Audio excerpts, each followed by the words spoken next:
can imagine the neglect of the words that came from the prophet Malachi. And as the last words left the mouth of the Father, I can imagine that as the last wave from the bottom of his vocal cords reached the top of his mouth, it left a seal. Meanwhile, the children of Israel deemed it uncanny for the Lord, their guide, to shut his mouth and deny their prosperity for any moment of time. I can imagine the wall being set up for the unknown collision. They were about to hit a wall for 400 years and were unaware. Can you imagine what they would hear? For 400 years there was silence. For 400 years they waited. They waited for rain as they began to realize that thunder from a storm would be the closest that they would get to hearing the thunderous boom of what sounded like the Lord's voice again. I can imagine the questions of if love would ever come down again. Darkness finally had another chance to throw a punch in the faces of God's people.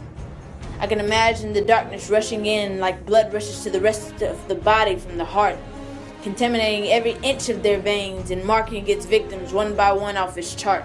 I can imagine the unborn babies pleading on behalf of the parents that they had yet to meet for God to just open up his mouth and speak.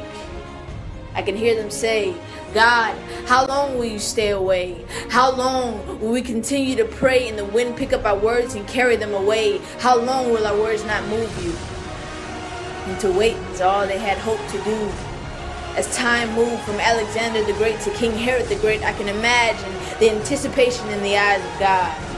As soon as King Herod got comfortable on the throne, his stomach swollen with pride, the next move of God in the form of a baby drew close to prick his side. The people of God's minds were about to be blown.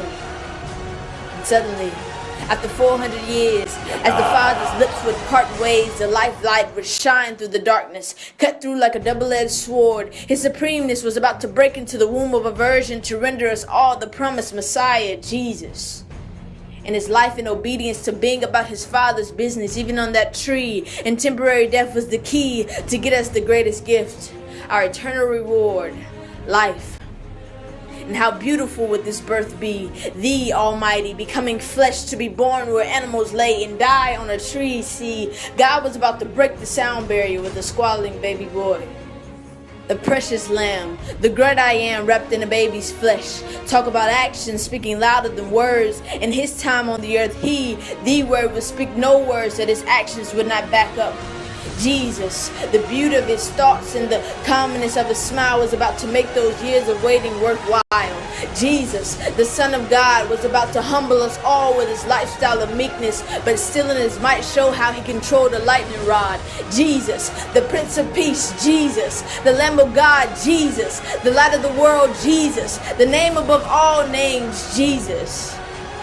The lifter of our heads was about to step on the scene and make alive all that was dead. Jesus, the Son of the Father whom nothing could be created without, was about to blaze through the darkness, a light that no one could put out.